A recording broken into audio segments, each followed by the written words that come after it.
Welcome to the eCommerce Expert Podcast, where we get up close and personal with the superheroes of e-commerce, getting them to reveal their most profitable tactics and strategies to help you level up your e-commerce game. So fasten your seatbelt and get ready for an info-packed ride with your host, e-commerce entrepreneur and digital marketing OG, Derek Gale.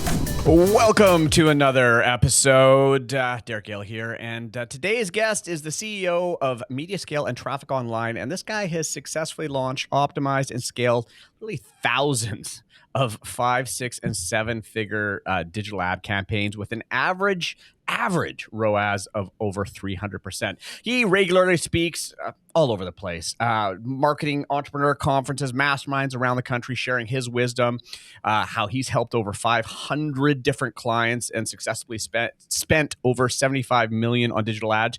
But you know, the interesting part about this gentleman is he's not just an agency. He's also the co-owner of 2 7-figure plus e-com brands, and he's actually successfully exited an apparel brand. So I always appreciate people like this because they played both sides of the fence. You know, they've been on the agency side and they're doing it themselves. So without further ado, I'd like to welcome Janak Mehta to the show. Janak, thanks so much for being here. Thanks, Derek. This will be fun. Yeah. Looking forward to this. Yeah. So I've been looking forward to picking your brain. And it's interesting, you know, I have interviewed, you know, very few people that are either agency, they're either agency or they're D2C or have their own brands, but very rarely do you find people that are on both sides of that fence. So let's start with your story because, you know, you've been at this for a long time. We're sort of the old guys now when we go to these conferences. How'd you get into this? Give me your journey. Absolutely, yeah. So, thanks for saying we are old guys, by the way. Yes, and I do feel that way. I think that we are actually a lot more wiser than just older, right? So, yes, that's what I tell myself. Yeah. So let me start from the beginning. Based on the accent, your listeners probably figured out that I grew up in India. Mm-hmm. And I came here to do my master's at Carnegie Mellon in computer science, electrical engineering business school. I always had this entrepreneurial bug in my head because my dad was an entrepreneur, my grandfather was an entrepreneur. So I knew that I was going to start my company. I just didn't know what. So I stumbled into real estate investment. And from there, we actually started learning about marketing. Mm-hmm. By the way, one of your company, Corey Rudel's company, one of the coach actually came down to Michigan, and I attended that event. And that was one of the pivotal events for me to essentially start my journey in learning about marketing. Then I got exposed to Dan Kennedy and internet marketing events like Big Seminar. So I've learned marketing since I'm talking about 2004, 2005. And since then, we have started using marketing learnings and the coaching and the training we got into real estate investment business. That we grew that business within 18 months from literally zero to $2.4 million worth of revenue. Started real estate coaching programs, mentoring programs, and then in 2007 we started marketing agency because a lot of our speakers when they used to come to our RIA events, monthly RIA events. They would ask us because we would literally have full rooms, 300, 400 people in the room. And they were very surprised because nationwide, this was not normal, right? So how are you filling this room in like Metro Detroit? Well, we market. and that really opened up my eyes. I was like, okay, there is a need in the marketplace for other entrepreneurs because they don't know this or they don't get this or they are not doing a good job of that. We can actually provide that as a service. So we started in 2007, our marketing agency. We started with SEO, website design development, the basic organic stuff we used to do back then. And paid advertising it really intrigued me because we started doing Google Ads. And 2010, when Facebook opened up their advertising, we jumped with both the feet, right? And we started doing it for our own companies and then also started helping our clients as well. And since 2015, we are just focusing on paid. And in the last 6, 7, 8 years, we have been able to work with amazing brands, e-commerce brands, expert brands, and we've been able to manage a lot of spend under our belt. And that's been a phenomenal journey. And then the pivotal part of this journey is in 2021, we actually were able to buy, our first company. And literally within 1 year, because the last year was a great year, we actually were able to exit it too. So we bought it, under $500,000, and then we scaled the company to 1.8, and we exited. So that was a good experience. And then on the back end of that, we bought two more. We are a couple of investors together, and essentially the goal is based on what we have learned, what we have discovered over these years.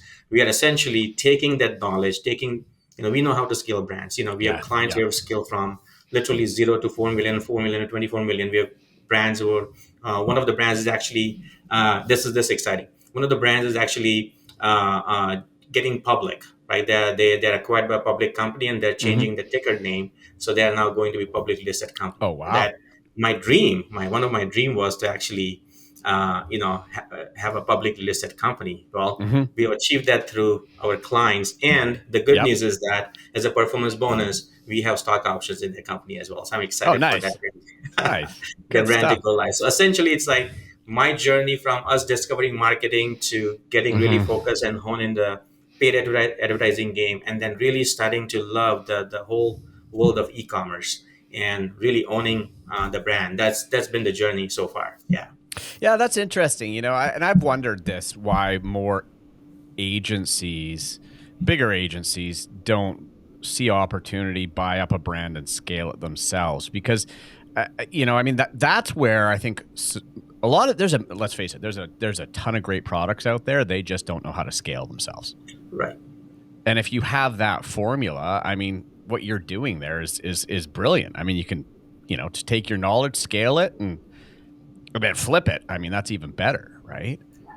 Wow, good stuff. So now that being said, I had a question for you, because you work with personal brands and you work with e-com brands, correct? Yeah. So how do you approach those differently? What's the difference between an e-com brand and a personal brand, or what's not different?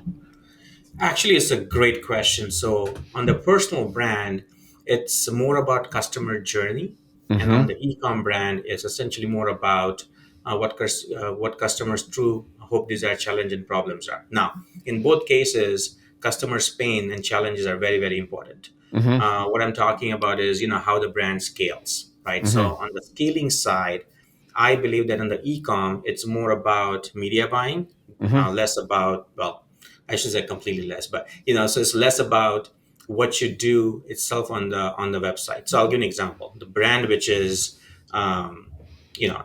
essentially exiting that particular brand, the brand being acquired by the public company, that particular brand, they had few products. I would say less than 8 SKUs. Yeah. But those products are very, very needed in the marketplace, right? Yeah. It's very important marketplace. It's a niche marketplace. And when they came to us, they were already successful. They actually literally had offline business for almost 18 to 19 years, doing very, very well through B2B sales. And when they came to us, they had a website, and the website was decent enough. Obviously, we had to help them with improving their product page, landing pages, and then from there, we literally started running different campaigns, and then we can go through in the campaign details, but different campaigns, and then really figured out the market to message match, and then we started scaling up, and that just rapidly scaled up. So in the e-com side, what I've seen is scaling is a lot more easier compared to expert niche. On the expert side, most of the expert, they have high ticket programs. They the coaching programs, and then most of them require staff, like you have to fulfill the operationally, and on the e-com side, once a product is working, once you figure out market to product match, it's almost infinite scalability, unless you have supply chain issues, which we express it back into the Yes. right? Yeah. Yeah. So that's a big difference I see, the operation side and then the marketing side. Yeah. Okay. Yeah. And I guess with e-com, you're dealing with typically a lower margin too, right? Like it's got to be a little bit tighter. High ticket programs. You see these guys, they can afford to spend $600, $700, $800 to acquire a customer, right? Absolutely. One of our clients in the golf niche, it's a pretty interesting business, but he essentially buys older inventory, previous season inventory, golf accessories, right? Sure. Shoes and the t-shirts and stuff. And because he buys like 10 cents on a dollar, and he sells at literally 40-50 cents on a dollar, and that margin like is literally 30 or 40 cents per dollar essentially. That works for him because the acquisition cost is very, very low, right?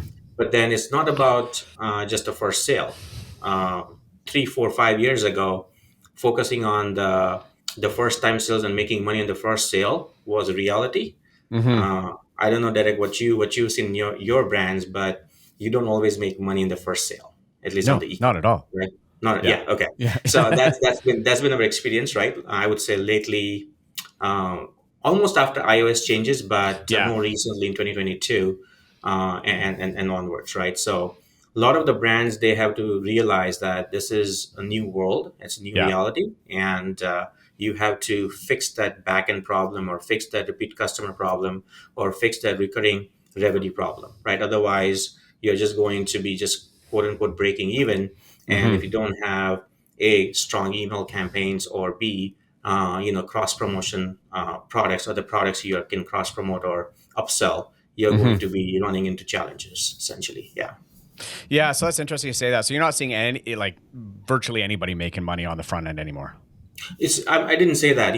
Yes, you can make money in the front end. In fact, I would say so. Here's the formula we really look at, right? So, less than about 10 product sales a day. This is about 3,650 product sales a year, right?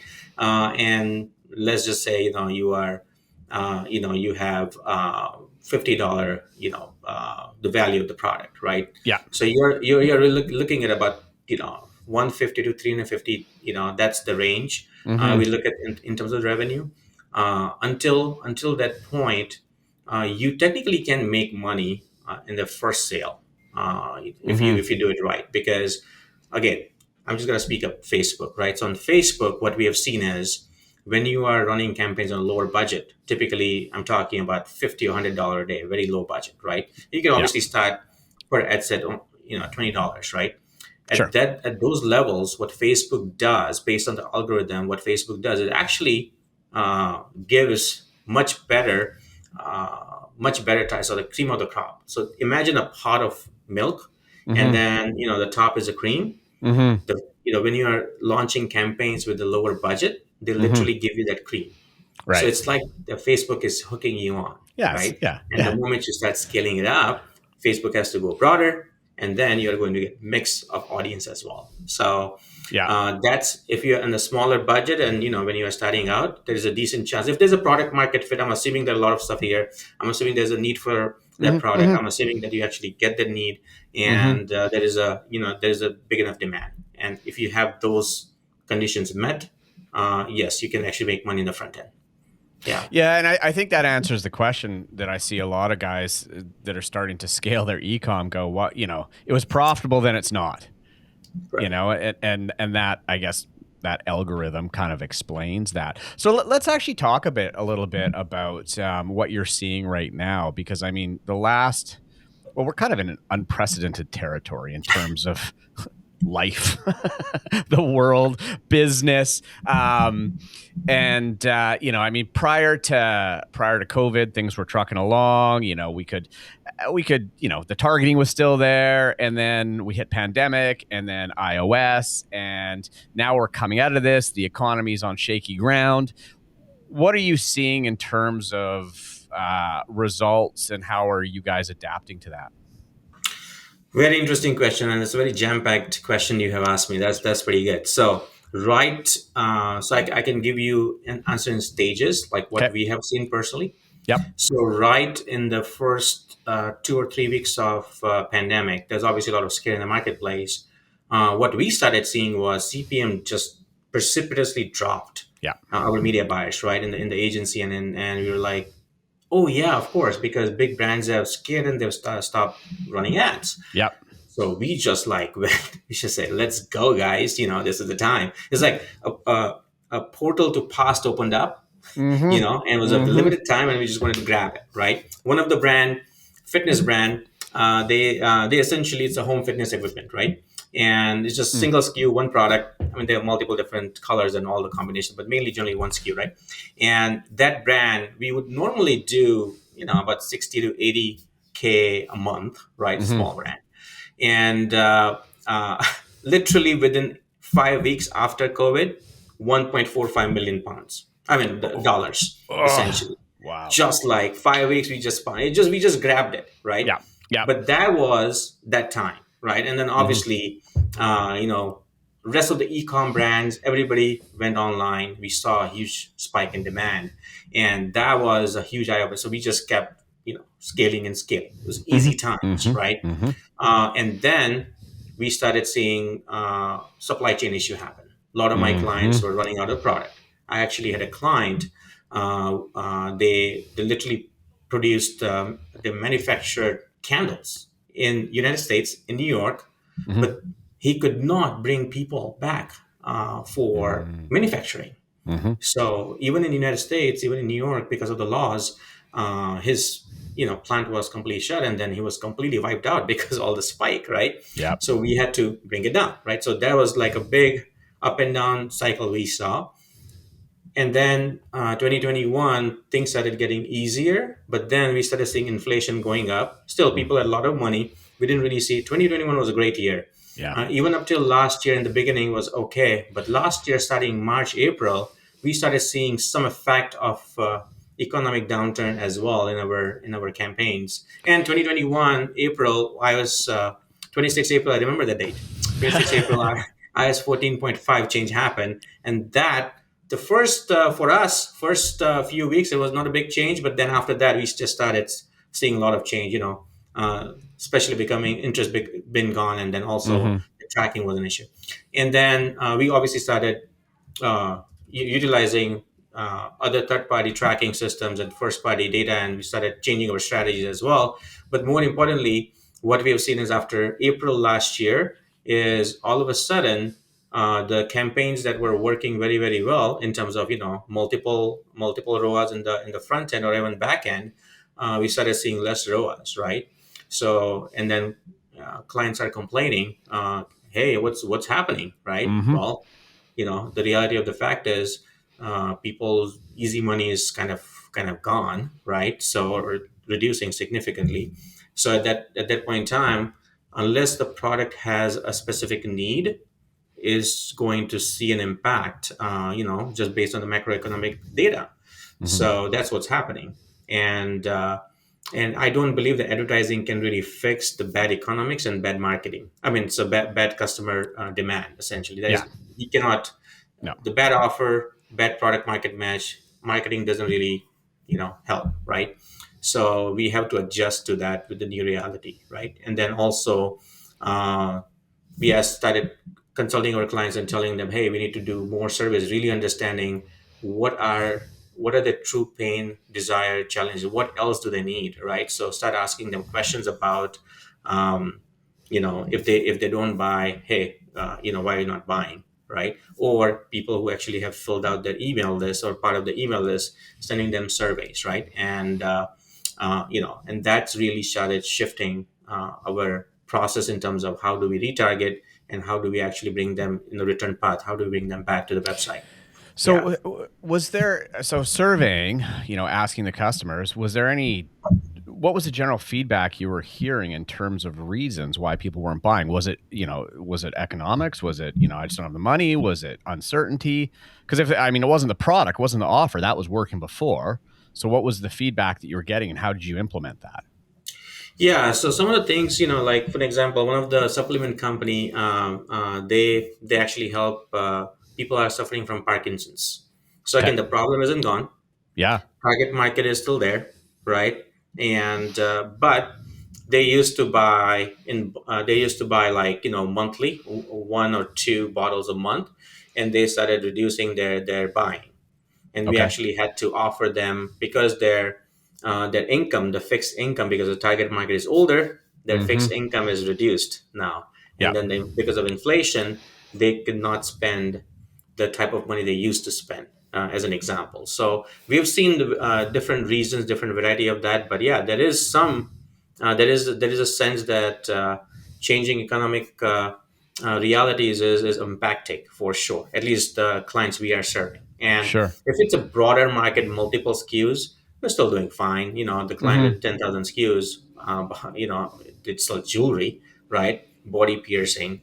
And then I don't believe that people will stop buying something for like $5 or $10 or $15. So Sure. the average order value is less, so that works very well. Yeah.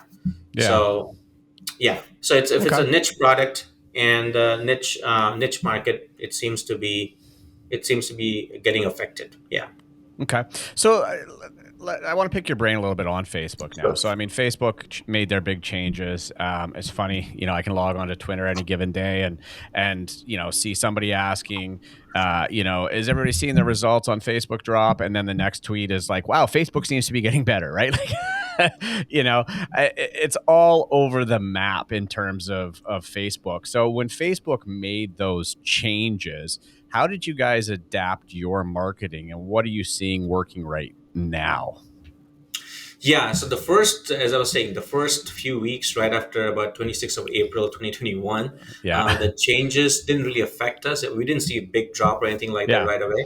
Things were still working. But right about within 3 or 4 weeks, right about a month later, we started seeing drop in conversions. But the conversions were still happening. It's just Mm-hmm. Facebook didn't get the data, right? Mm-hmm. So we started with obviously conversion API, all the standard stuff, which most of the listeners probably would know by now. We started back then with uploading offline conversions, Mm-hmm. implementing conversion API, right? Started using third-party tools. So we started getting more and more data back, but the biggest challenge was the audience segmentation, and the some of the audience was completely gone, right? So then we started looking at the horizontal market. So when we look at in any product, right, we focus on not just demographics and psychographics, and we also focus on like what are the problem deep needed desire and change challenges they have, right? And then from there we can find out, are there any adjacent market we can target to. Yeah. So if we are targeting someone who is essentially interested in fitness, they might be also interested in weight loss as well, Yeah. right? Or vice Yeah. versa, right? Or they might be interested in nutrition. So now all of a sudden we have adjacent market, and then we can still reach a sort of similar market, but a little bit more broader. So Mm-hmm. Facebook has essentially kind of forced us to be a little bit more broader, and then we look back at our own history of 2010. We didn't have a lot of this interest back then. In fact, back then, Facebook was only, I don't know if you remember, on the desktop right hand side ads. There was not even a Mm-hmm. newsfeed ads. Oh, it's terrible. So Those, it was, yeah. yeah, Yeah. but it was Yeah. still making money, right? Yeah. So, Yeah. so I was like, I think we got this. We can do this, right? Just Yeah. because Yeah. we had the past experience without Pixel, I was Mm-hmm. like, if we can make money back then, why can we make money right now? So we just had to think outside of the box, and then figuring out like adjacent markets, and then utilizing any other tools out there for the tracking purposes, right? I'll tell you this: 2021, because market demand was there, was okay.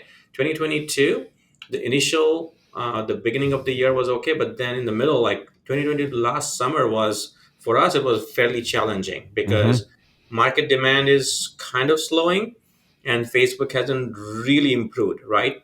So then we actually had big shift in our. In fact, the Q4 for us was one of the best Q4, Mm-hmm. because generally what happens in the quarter four, every e-commerce uh, owner spending money knows this, right? Q4 Mm-hmm. CPM is going to go up, hands down, right? Especially during the entire month of. In fact, now Thanksgiving happens way earlier than just on Oh, those days, right? yeah.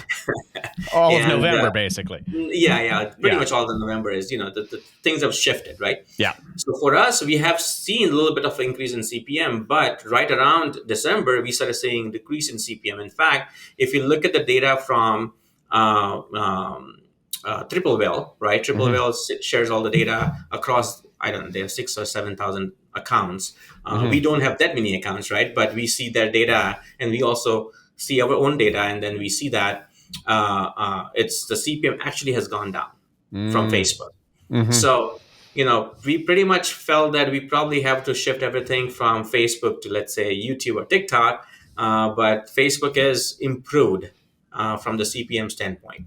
Now, I don't know the answer that I've talked to, because we are preferred agency partner with Facebook. We get the agency partner, right? and they are somewhat smarter, right? But really, they don't have a lot of details. They give us like what's upcoming, what's changing, but Mm-hmm. they really haven't shared why we are seeing. But they were also confirmed that they are seeing that across the board as well. So CPMS have gone down comparatively speaking. If I look at Right. like in the last 1.5 years, and so for us, that's a huge sign that Facebook is not gone yet, right? And not Yeah. not that we written it off. In fact, our entire spend, I would say, about 50 to 60 is still on Facebook. Yeah. Right.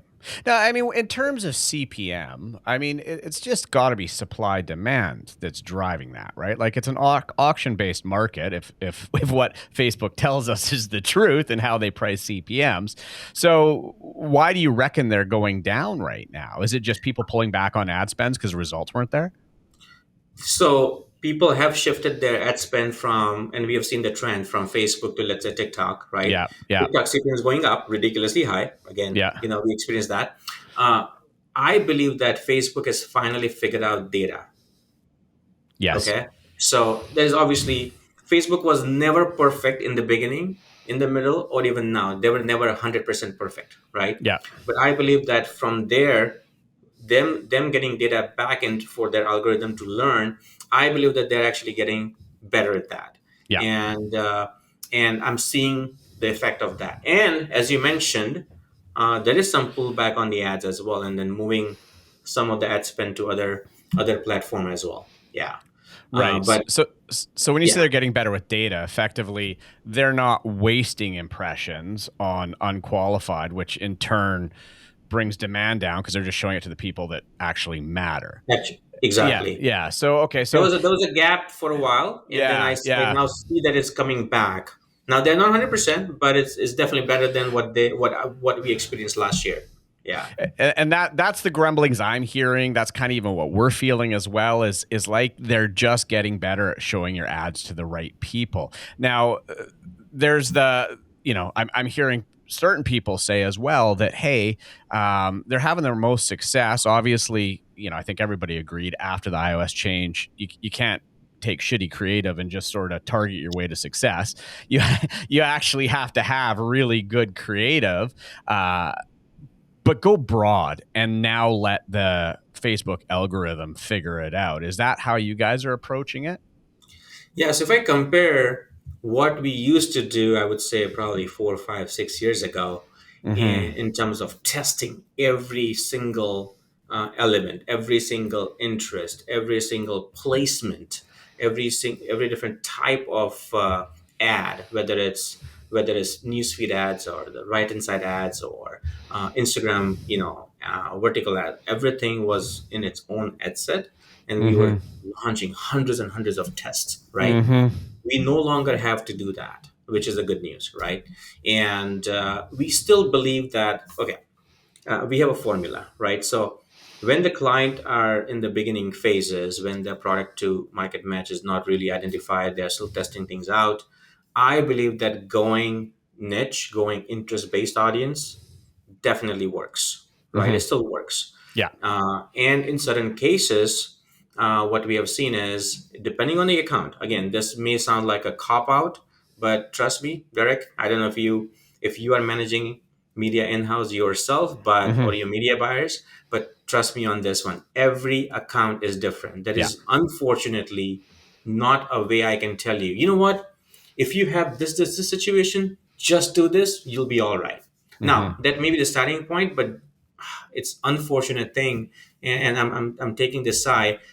Normally you would say that as a direct response marketer, that if the media is not working, just abandon. There's multiple things out there, right? We can do this, but we can launch campaigns on other media. But I believe that, and we have seen that Facebook is still by far one of the best platform to Mm-hmm. launch, optimize, and then almost scale as well. Now, I'm not saying that you just rely scale on just one channel, but Facebook has done a phenomenal job, right? So coming back to your question, what we used to do 4 or 5 years ago in terms of testing, we no longer have to do that. Placement is no longer we no longer test different placement. Facebook has done that extremely well. In terms of audiences, we test completely broad audiences. We test stacked lookalike audiences. It's not just just 1% or 2%. We just stack all of them, right? And then that works very well. And then the third type of audiences is the competitors or the interest-based audiences, right? And then we try all of them, right, in different accounts and see which one is working.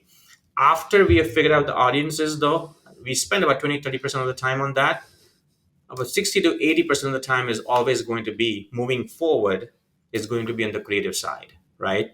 And on the creative side, there are multiple different type of creative hooks, angles, type of ads you focus on, type of avatar, different market segments, different messaging, right? So there are multiple different creative testing we focus on. So what we have found especially at the scale, once we've figured out the audiences, the biggest leverage point is going to be the creative, right? Whether it's video creative, static images. In fact, a lot of my clients, ask me, all we have to do is just create the videos, right, Janak? And I said, well, no, static images are still pulling, right? Yeah.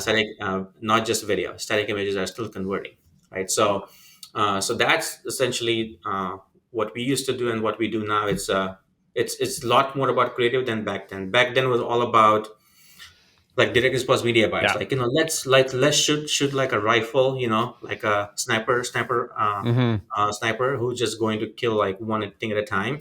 And now we can actually essentially use machine guns. I Yes. know that you're a Canadian, you don't like guns, I get that.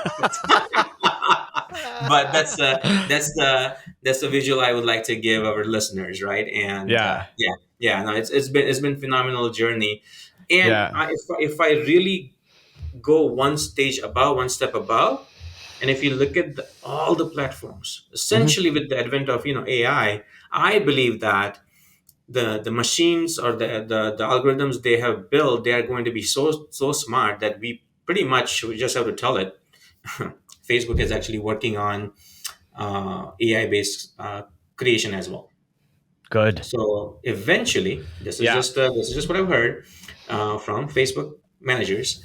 Eventually, what's going to happen is you'll be able to just put your URL and some description, and Yeah. then Facebook will create the whole campaign for you, structure for you, launch campaigns, and Well, that makes perfect sense. And essentially they're taking everything control away. good. Because here's the problem with AI as it sits right now is everybody says, oh yeah, I use it to create ads and stuff like that. I'm like, that's all good and well, but you still have to apply our experience and knowledge of what works.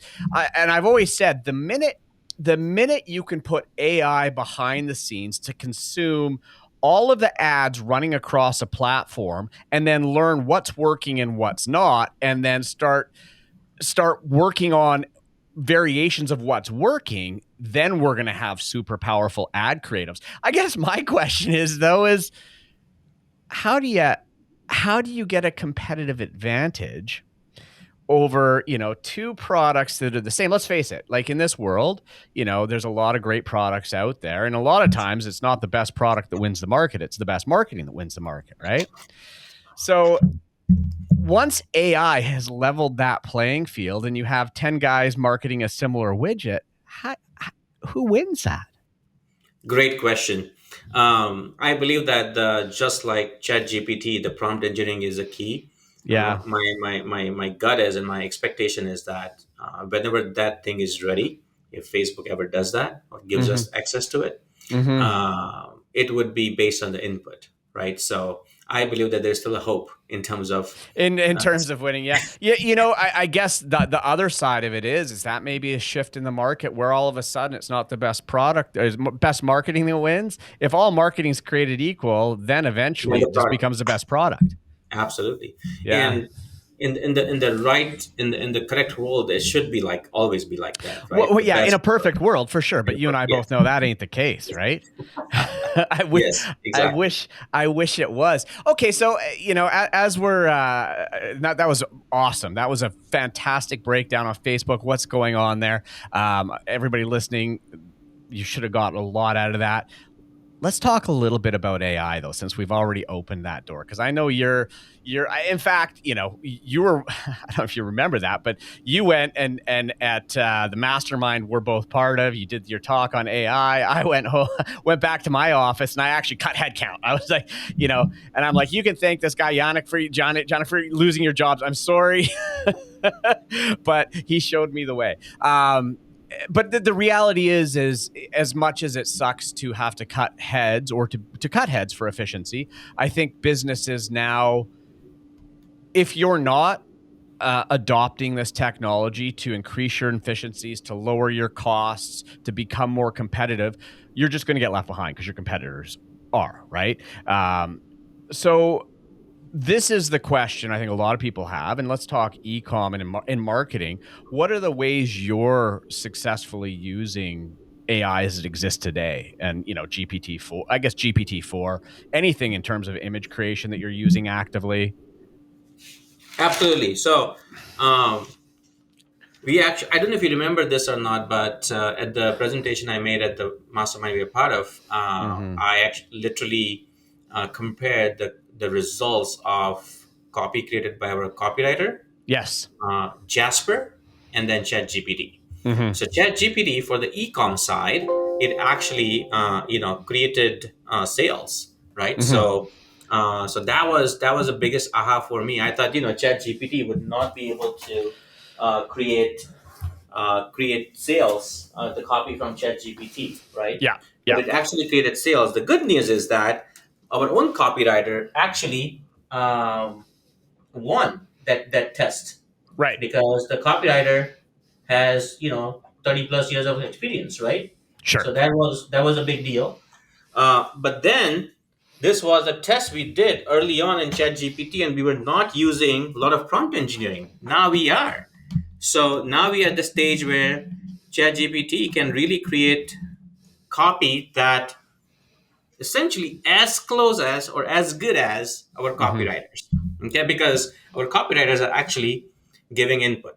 So we had been using Jasper for almost 2 years now, Yeah. but ChatGPT was obviously fairly new, right? So that was a big eye opener for me. We started, creating SOPs as in our agency, and we do use ChatGPT as a tool, right? In conjunction with Jasper. So that's one. So it really has increased the efficiency in terms of, number of tests we can create, number of copy we can write, right? So that's one. And then second thing we use for the images is called addcreative.ai. We are testing this tool right now, and it's pretty close to images created by our graphic designer. Wow. And it can create, at creative.ai can create images at scale. Like when I say scale, like hundreds of versions in a second, right? So that is very, very powerful. And we are currently testing it. It's going to be potentially a place where my graphic designers can, we have two right now full time. They probably would be twiddling their thumbs pretty much, Right. Yeah. So what I'm excited about with AI as an agency is we are just able to do a lot more. We have not decided to let go of people. We've definitely decided to actually do a hiring freeze, because we want to get efficiency improved across the company by the end of this year. I know this is an aggressive goal, at least by 2x, right? Everybody needs to be doing what they were doing double, right? Yeah. And then my aggressive goal is hopefully by next year we probably can be the 5x or 10x in terms of efficiency. Yeah. Right. So the same person can achieve and do more. And that's what I'm really excited about. And now if I look at the macro level, imagine this, Derek. I don't know if you ever think about this or not, but since we're talking about AI, my excitement about the AI is not that we're going to see some disruption in the job market, which we will. In fact, every new technology It's has already done happening. that. Yep. But the net effect of that is overall GDP growth, right? So I am looking this as for the first time after industrial revolution, after internet, this is the new biggest breakthrough. Yeah. And this is going to actually create the kind of efficiency and productivity at the human scale, at the worldwide scale. I believe that the world will become a better place, and we'll actually all be a lot more richer, a lot more happier, a lot more fulfilled, because the productivity increases, all the mundane tasks is being done by AI, Mm-hmm. and we'll actually have a bigger, better things to do, right? Mm-hmm. So that's what I'm excited about. That's what I believe that's going to happen. We might see some 2 or 3 year disruption. Yes, Mm-hmm. there'll be some pain, no question about it. And then you as an I guess, brand owner, what you need to do is you need to look at your business and figure out how can I leverage AI in every aspect of my business, Sure. not just in the marketing, but can I use AI in product creation, or can Yeah. I use AI in managing my team, right? So like every aspect of your business needs to really shift, and you will see that that's the net effect is going to be you'll be able to do more Mm-hmm. and with the same number of people. So the productivity increases, profitability increases, and that's going to do what? People will have more money to do more stuff. Yeah. And then it's just, I think, is the net effect to GDP should be Positive. more. That's what I'm expecting. We'll see. Yeah. Yeah, look, I agree with you. It goes back to, I think, what I said earlier too, is if you're not adopting this and doing what you're doing in your business, your competitors will. And what that typically means is their fixed cost base drops, which means they're now going to be able to spend more money to acquire customers, and they leave you behind in the market, right? I mean, in any market, whoever can afford to spend most to buy the market wins the game. Um, That's Dan Kennedy, saying, right? yep. Absolutely. That's what he said. Yeah. Yeah. And I think the difference is going to be not human versus AI. It's going to be human who are using AI versus human who are not using AI. That's the difference. Exactly. Yeah. Yeah. Well, it's fascinating watching countries like Italy and some of these different countries that are banning AI. I'm like, oh my God, you are screwing your homegrown People. businesses. Yeah. Like you just handicap them, you kneecap them, and said, "Hey, now try and keep up with the rest of the world." Like that makes no sense to me. And I mean, this whole document that was being signed of the stop GPT production or AI production for 6 months, freeze it where it is. No, because at the end of the day, is is China going to stop? No. Is Russia going to stop? No. And frankly, personally, I would rather have the U.S. leading that charge in terms of technology than the other countries that may use it for reasons that are not so altruistic, right? Absolutely. Yeah. Yeah, it's an interesting time. So I just want to go back to one thing you said there. So you split test against a real copywriter, Yeah. which is good. And your prompt engineering is getting closer and closer and closer. I haven't been able to test it, but this is how I've been using it is, for example, especially in ecom, when you're doing email, for example, right? You're Mhm. going to have the same promos going out multiple times over a year, just rephrased or different variations or whatever, right? Like, Valentine's Day is Valentine's Day, Black Friday is Black Friday. And so what I'm doing is I'm taking, our A-level copywriter saying, okay, write this copy. But historically I've been like, okay, we have to write a new version of this or a new version of this or a new version of this. What I'm doing is I'm feeding it the stuff that we know works really well, and I'm saying improve on it. So it's not having to start from scratch. It's working off of something that's already proven and then improving on that. And I think that's the shortcut right now if you already have copy that's working. What are your thoughts? Absolutely, 110%. That's exactly what we do, because in ChatGPT, particularly, you can literally, and then the same goes for Jasper as well, by the way. Mm-hmm. You can literally tell improve on that, and then you can actually create recursive prompt engineering. Again, Mm-hmm. this is what I actually discussed at the mastermind. I don't know if you remember this or not, but we can actually ask us to Mm-hmm. give us better prompts. Yes. So you can Yeah. actually ask ChatGPT, hey, this is the audience, this is the product, this is the marketplace. What question should I be asking? And Yes. then recursively, essentially improve it, right? So it actually gives us better prompt, just like by giving it, hey, this is the type of ad I want to rewrite Yeah. or improve on, and then improve in this way, improve in the voice of Dan Kennedy, improve in Yeah. the voice of David Ogilvy. So Yeah. essentially the idea is to uh, if something is already working, take that, and then AI can do much faster job. I'm not sure really better all the time, but at least faster job than any of our copywriters will be able to do. Like it will take them some time. And even well, and here's what I found is I won't ask it for just one iteration. I'll ask it for 10 iterations. Exactly. And it just does it instantly. Now I have 10 iterations that I can maybe one or two I use, but now I get to choose. So I just started playing with something just yesterday that blew my mind, and that was Auto GPT. Have you played with Auto GPT yet? Not yet. No. Okay, you got to go Tell look me this more up. about It it. is Auto I'm excited now. GP is auto recursive. You give it a prompt and it goes through and it comes up with the questions it needs to ask itself to actually so it's on GitHub. It's a manual install. You got to be a little techie. You'll figure it out just fine. You'll be blown away because not only does it take an input, but it's recursive. So you can give it that general statement. This is what I'm trying to do. And it will go back and you watch it as it asks itself questions, right? Like ask this, and it starts to train itself.